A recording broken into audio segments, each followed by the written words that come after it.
ഓ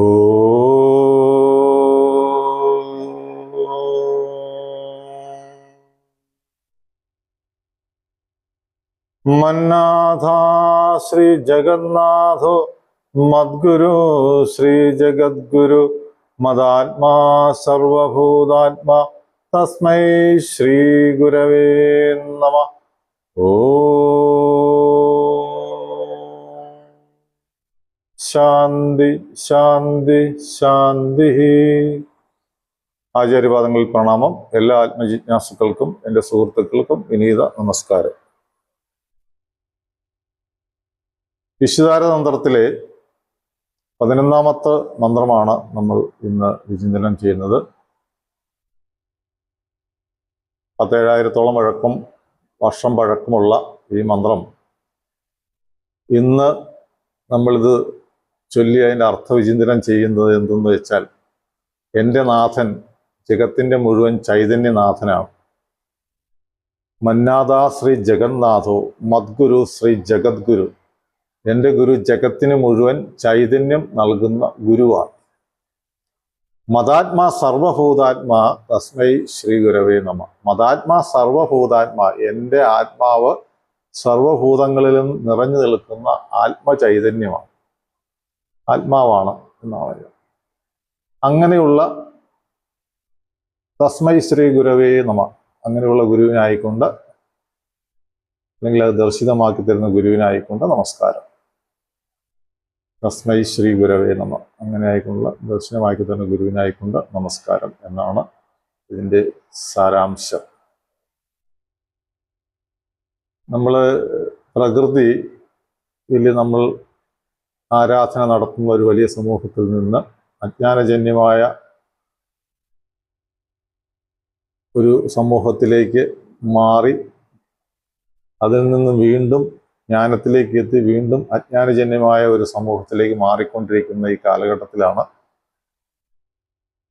നാരായണ ഗുരുവിൻ ശരീരമെടുക്കുന്നതിന് മുമ്പും ശരീരമെടുത്തിവിടെ അവതാരം ചെയ്ത് ഗുരുവായി ഇന്നും പ്രശോഭിക്കുന്നതിൻ്റെ ഇപ്പോഴുള്ള അവസ്ഥയും നമ്മൾ പരിചിന്തനം ചെയ്ത്, ഗുരുവിൻ്റെ മഹാസമാധിക്ക് 100 വർഷത്തിന് ശേഷമുള്ള സമയവും പരിചിന്തനം ചെയ്യുമ്പോഴാണ് യഥാർത്ഥത്തിലുള്ള ഗുരുവിൻ്റെ ആ മഹിമ നമ്മൾ അറിയുന്നത്.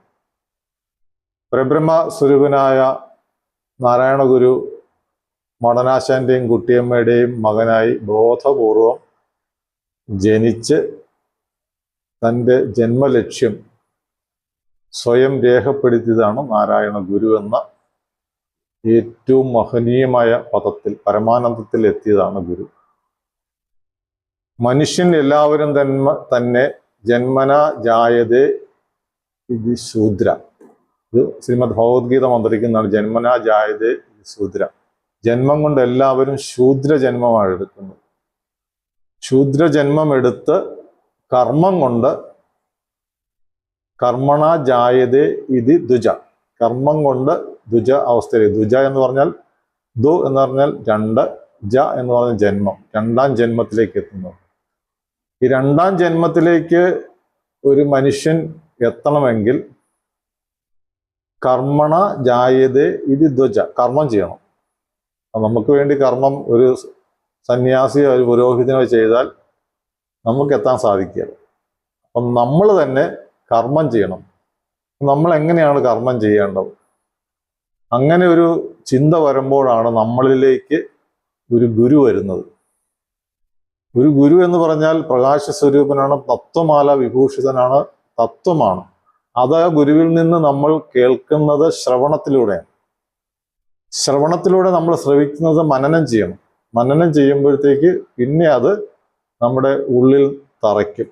പിന്നെ അത് നിധിധ്യാസനം ചെയ്യണം. നല്ലോണം ഉരുവിട്ട് നമ്മളിങ്ങനെ പറഞ്ഞ് ആളുകളിലേക്ക് ഒക്കെ എത്തിക്കുക. ഇങ്ങനെ പറഞ്ഞുകൊണ്ടിരിക്കണം. നിധിധ്യാസനം ഉരുവിട്ട് നിധിധ്യാസനം ചെയ്യുമ്പോഴാണ് നമ്മൾ ഈ റീബർത്തിലേക്ക് എത്തുന്നത്, 2ാം ജന്മത്തിലേക്ക് എത്തുന്നത്.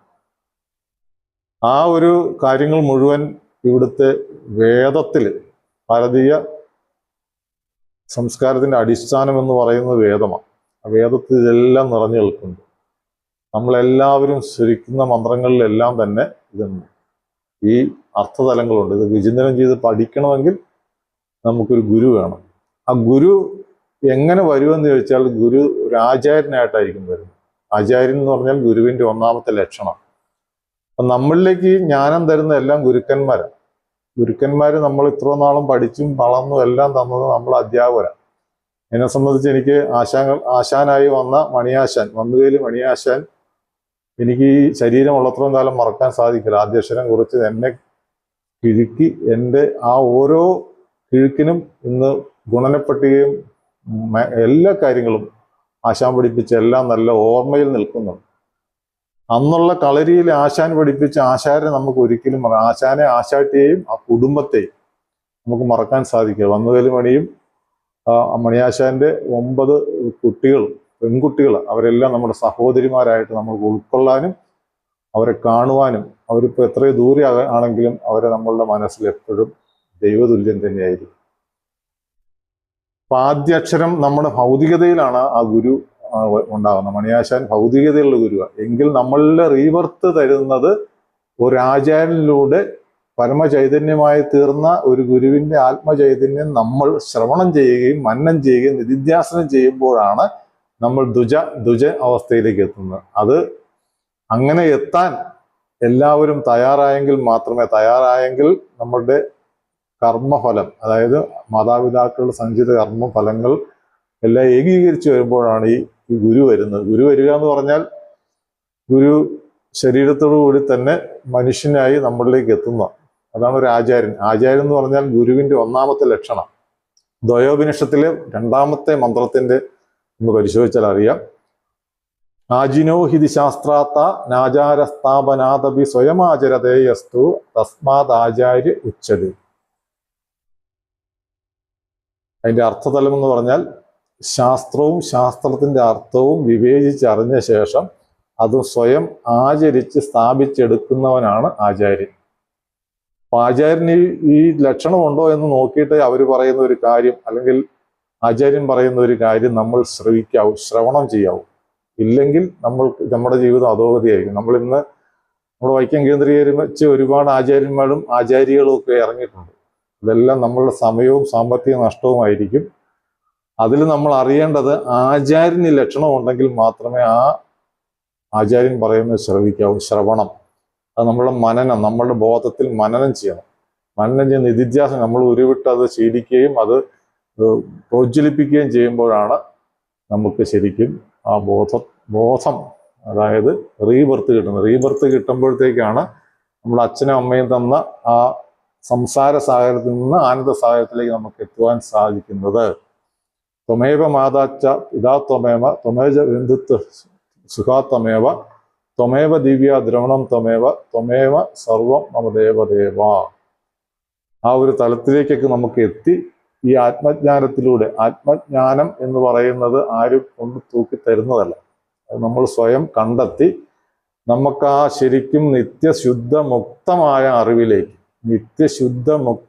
അറിവിലേക്ക് ബോധത്തിലേക്ക് ഉണരുവാൻ വേണ്ടി എല്ലാ മാർഗങ്ങളും 63ഓളം ജ്ഞാനത്തിലൂടെ കിട്ടിയ അമൃത് കൃതികൾ എന്ന് പറയും. കൃതികൾക്ക് മരണമുള്ളതാണ്.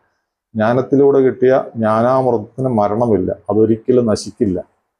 ആ ജ്ഞാനത്തിലൂടെ കിട്ടിയ അമൃത് ലോകത്തിന് ദാനമായി തന്ന നാരായണ ഗുരുവിനെ നമ്മൾ ശരണം പ്രാപിക്കുമ്പോൾ നമുക്ക് ദ്വിജാവസ്ഥയിലേക്ക് എത്താൻ സാധിക്കുക. ദ്വിജം എന്ന് പറഞ്ഞാൽ രണ്ടില്ലാത്തത്, ആ രണ്ടല്ലാത്ത ഏകമായ ചൈതന്യത്തിലേക്ക്, ഏക ദൈവത്തിലേക്ക്, അതായത് സർവേശ്വരനിലേക്ക് നമുക്ക് എത്തുവാൻ സാധിക്കും. ആ സർവവ്യാപിയായ സർവ്വതിലും നിറഞ്ഞു നിൽക്കുന്ന ആത്മചൈതന്യത്തിന് ഒരു കാര്യം നമ്മൾ അറിയുക, മായയില്ല, മായാരഹിതമായ ബ്രഹ്മമാണ്. അത് പരിശുദ്ധ ഖുറാനിൽ നമ്മൾ ശ്രദ്ധിച്ചറിയാം. ഖുറാനിൽ അതിലെല്ലാം അറിവ് നിൽക്കുന്നത് ചൈതന്യത്തിലേക്കാണ്. ആ ചൈതന്യം പക്ഷെ എത്തിപ്പെടുന്നത് അവരെല്ലാം ആഘോഷിക്കുന്ന ചന്ദ്രക്കലയിലൂടെ. ചന്ദ്രക്കലയിൽ ശരിക്കും ചന്ദ്രൻ ഒരിക്കലും പ്രകാശിക്കുന്നില്ല. ചന്ദ്രന്റെ പ്രകാശം വന്ന് നിൽക്കുന്നത് സൂര്യനിലൂടെയാണ്. സൂര്യന്റെ പ്രകാശം തട്ടിയാണ് ചന്ദ്രനിലേക്ക്. ആ ഒരു ബോധതലത്തിലേക്ക് ഉള്ള ഉണർവ് പരിശുദ്ധ ഖുറാനിലുണ്ടോ എന്ന് ചിന്തിക്കുക. ഞാൻ കുറച്ച് പഠിച്ചതാണ്, അതുകൊണ്ടാണ് ഞാൻ പറയുന്നത്. അത് ആ ചിന്ത ഇല്ലാത്തതിൻ്റെ പോരായ്മയും ആ സമൂഹത്തിനുണ്ട്. അത് ഇരിക്കട്ടെ. അടുത്തത് ക്രിസ്തു മതം എടുത്തു. ക്രിസ്തു മതത്തിലും അവരാഘോഷിക്കുന്നത് ഒരു സിമ്പിൾ എന്ന് പറയുന്ന സ്റ്റാറാണ്, നക്ഷത്രം. അതും സ്വയം പ്രകാശിക്കുന്നതല്ല. സ്വയം പ്രകാശിക്കുന്നത് അല്ല എന്ന് അറിയാം. അതിൻ്റെ ആ അറിവ് നമ്മൾ പരിപൂർണമായിട്ട് പരിശോധിക്കാൻ നമുക്കറിയാൻ സാധിക്കും. ബൈബിളിൽ ഞാൻ ആദ്യം പഠിച്ചതും ബൈബിൾ, പിന്നെ പരിശുദ്ധ ഖുർആൻ, പിന്നീടാണ് ഈ ഹിന്ദു സംസ്കാരത്തിലേക്ക് എത്തി. ബ്രഹ്മസ്വരൂപനായ നാരായണ ഗുരുവിൻ്റെ പിണ്ടതന്തിയിലൂടെയാണ് അല്പമെങ്കിലും ഒരു ആചാര്യനിലൂടെ നമുക്ക് അറിയുവാൻ സാധിച്ചു. അപ്പൊ ഈ രണ്ട് മതങ്ങളിലും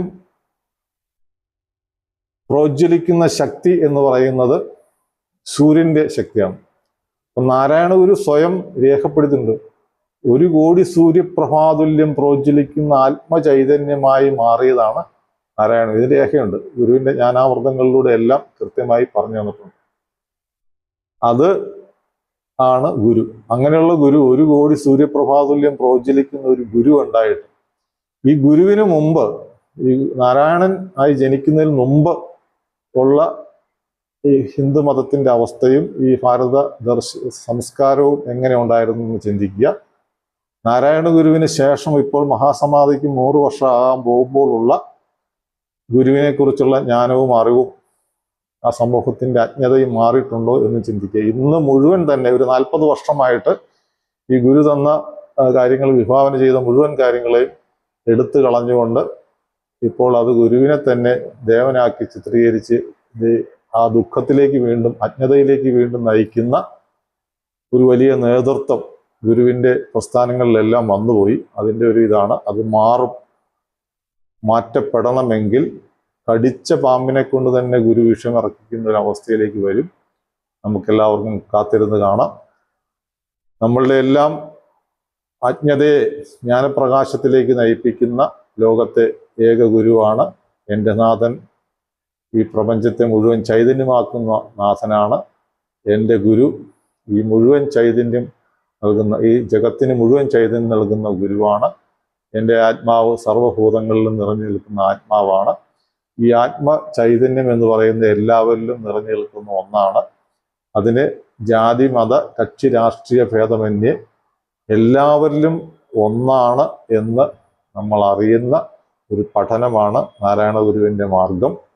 അപ്പോൾ ഇവിടെ ജാതിയില്ല, മതമില്ല, ആ ചിന്താതരംഗങ്ങളിലൂടെയാണ് ഈ കാര്യങ്ങളെല്ലാം നമ്മളുടെ ബോധത്തെ നിത്യശുദ്ധ മുക്തമായ ആ ബോധതലങ്ങളിലേക്കാണ് ഉയർത്തുന്നത്. അല്ലാതെ ഗുരു നാരായണൻ ഗുരുവാകുന്ന സമയത്ത് ഉള്ള ആ ഭൗതികതയിലുള്ള ഈ അത്ഭുത സിദ്ധികളെ പറഞ്ഞു നടന്നിട്ട് യാതൊരു അത്ഭുത സിദ്ധിയൊക്കെ അന്നുള്ള കാലത്ത് ഗുരു പറഞ്ഞു കൊടുത്തു. അതല്ല നമുക്ക് ഇനിയുള്ള കാലത്ത് ആവശ്യം. ആ ഗുരു പറഞ്ഞ തത്വത്തിലേക്കാണ് നമ്മൾ എത്തേണ്ടത്. തത്വമാല വിഭൂഷിതനായ ഗുരുവിനെ നമ്മൾ അറിയണമെങ്കിൽ നമ്മൾ തന്നെ ശ്രമിക്കണം. നമുക്ക് വേണ്ടി ജോലി ചെയ്യാൻ വേറെ ആർക്കും സാധിക്കത്തില്ല. നമ്മൾ തന്നെ അതിനു വേണ്ടി എന്ത് ചെയ്യണം? ശ്രവണം നടത്തണം. നല്ലൊരു ആചാര്യന്റെ ശ്രവണം, മനനം, നിധിധ്യാസനം. ഞാനീ ചെയ്യുന്നത് നിധിധ്യാസനാണ്. ഞാൻ നിങ്ങളിലേക്ക് പറയുമ്പോഴത്തേക്ക് എനിക്ക് ഗുരുവിൻ്റെ ബ്ലെസ്സിങ്സ്, അനുഗ്രഹം എന്നിൽ നിന്ന് അന്യമല്ലാത്ത ഗുരു ആവോളം കൊണ്ട് നിറച്ചു തരും. അതാണ് ഇതിലുള്ളൊരു ഏറ്റവും വലിയ പ്ലസ് പോയിന്റ് എന്ന് പറയുന്നത് അതാണ്. അല്ലാതെ എനിക്കിതിൽ ലൈക്കും ഷെയറോ ഒന്നും കിട്ടാനല്ല. കൃത്യമായി തന്നെ ഇതിൽ 1000 പേരിത് ഇങ്ങനെ തോണ്ടി കളഞ്ഞാലും ഒരാൾ മുഴുവൻ ശ്രദ്ധിച്ചാൽ ആ വ്യക്തിക്ക് ഈ ഗുരുവിലേക്ക് അടുക്കാനുള്ള ഒരു ആത്മജ്ഞാനത്തിലേക്ക് അടുക്കാൻ, ആത്മാവിന് കിട്ടുന്ന ജ്ഞാനമാണ് ആത്മജ്ഞാനം. അതിലേക്കുള്ള അടുക്കാനുള്ള മാർഗമാണ് നമ്മൾ പറയുന്നത്. ബ്രഹ്മയജ്ഞം ആണ് ഈ ആത്മജ്ഞാനത്തിന് ഇനിയുള്ള കാലത്ത് ആവശ്യം. ജപം, പഠനം, പാഠനം. ബ്രഹ്മയജ്ഞം വേദാന്ത വിശ്വവിദ്യാലയം കഴിഞ്ഞ 75 വർഷം, 2027 ആകുമ്പോൾ 75 വർഷം പൂർത്തിയായതാണ്. വേദാന്ത വിശ്വവിദ്യാലയം എന്ന ഓൺലൈൻ കൂട്ടായ്മയുടെ 5ാമത് വാർഷികവും വേദാന്ത വിശ്വവിദ്യാലയത്തിന്റെ ആചാര്യൻ ശ്രീ വിശ്വപ്രാശം വിജയൻ സാറിന്റെ പിതാവ് ആചാര്യൻ ശ്രീ ശങ്കരൻ വടിയാടി ആണ് ഇത് രൂപീകരിച്ചത്. ഈ ഒരു ജപം, പഠനം, പാഠനം സാധാരണ ജനങ്ങളിലേക്ക് എത്തിച്ചത്, ഇത് നമുക്ക് തന്നത്, ഇത് ഉപദേശിച്ചത് നാരായണ ഗുരുവാണ്. ഇത് ജനങ്ങളിലേക്ക് എത്തിച്ചിട്ട് 75 വർഷം പൂർത്തീകരിക്കുകയാണ്. ഈ 2027 ആകുമ്പോൾ ശങ്കരൻ വടിയാടിയെയും കുടുംബവും, അച്ഛനും അമ്മയും രണ്ട് കുട്ടികളും, വിജയൻ സാറും അതുപോലെ തന്നെ സഹോദരിയും അടങ്ങുന്ന ആ ഗ്രൂപ്പാണ് ഇത് സാധാരണ എല്ലാ വീടുകളിലേക്കും ഇത് എത്തിച്ചുകൊണ്ടിരുന്നത്. ഇതിനു മുമ്പ്, ഈ എത്തിക്കുന്നതിന് മുമ്പ് ശരിക്കും നമ്മളുടെ ആചാര്യൻ്റെ പിതാവും ഒറ്റയ്ക്കാണ് ഇതെല്ലാം നയിച്ചുകൊണ്ട് പോയി. അപ്പോൾ ഒരു ബോധമുള്ള ഒരു തലമുറയിൽ നിന്ന് ബോധപൂർവം കിട്ടുന്ന ജ്ഞാനം, അത് ഗുരുവിൻ്റെ അമൃതവാണികളെ നമ്മൾ ശ്രവണം ചെയ്യുകയും മനനം ചെയ്യുകയും നിധിധ്യാസനം ചെയ്യുമ്പോൾ നമുക്ക് ആ ഗുരുവിലേക്ക് എടുക്കാൻ സാധിക്കും. ആചാര്യയിലേക്ക് എടുക്കാനല്ല ആചാര്യൻ പറയുന്നത്, ഗുരുവിലേക്ക് എടുക്കുക. നിങ്ങൾ സ്വയം ചിന്തിച്ച് ഗുരുവിലേക്ക് എടുക്കാനുള്ള മാർഗമാണ് വേദാന്ത വിശ്വവിദ്യാലയം ചൂണ്ടിക്കാണിക്കുന്നത്. ആ ഒരു മാർഗം ഏറ്റവും പരമമായി അറിയണമെങ്കിൽ മാണ്ഡ്യോപനിഷത്ത്, ഒരു ഉപനിഷത്തെങ്കിലും പഠിക്കണം. പഠിച്ചെങ്കിൽ മാത്രമേ അത് പൂർണ്ണമായിട്ട് അറിയാൻ സാധിക്കൂ. അതെന്താണെന്ന് ചോദിച്ചാൽ അത് പഠിച്ചിരിക്കുന്നവർക്ക് അറിയാൻ സാധിക്കൂ. അതിനുള്ളൊരു മാർഗം, ആ ഒരു ചിന്ത എല്ലാവരിലും ഉണ്ടാകട്ടെ. എല്ലാവരിലും നിറഞ്ഞു നിൽക്കുന്ന ആത്മചൈതന്യം ഒന്നാണ് എന്ന് ലോകത്ത് പറഞ്ഞിരിക്കുന്നത് നാരായണ ഗുരു മാത്രമാണ്. ബാക്കിയുള്ളവരെല്ലാം സ്നേഹവും കരുണയും ആനന്ദവും അല്ലാത്തതെല്ലാം പറഞ്ഞിട്ടുണ്ട്. ഇതിലെല്ലാത്തിലും നിറഞ്ഞു നിൽക്കുന്ന ആത്മചൈതന്യം ഒന്നാണ് എന്നും, ആ ചിന്ത ശരിയായ രീതിയിൽ നമ്മൾ ലോകത്ത് വന്നാൽ നമുക്ക് ഈ രാഷ്ട്ര തലവന്മാരെയോ അല്ലെങ്കിൽ ഈ ഒരു പോലീസിനെയോ പട്ടാളത്തെയോ ഒന്നും ആവശ്യമില്ലാത്ത സമ്പൂർണമായ ജ്ഞാനസ്വരൂപികളായി മാറുന്ന ഒരു തലമുറ ലോകത്തുണ്ടാവട്ടെ എന്ന് മാത്രം നമുക്ക് സ്വപ്നം കണ്ടുകൊണ്ട് എൻ്റെ വാക്കുകൾ ഭക്തിപൂർവ്വം കൃപാങ്ങൾ സമർപ്പിക്കുന്ന ഗുരുവും തത്സത്.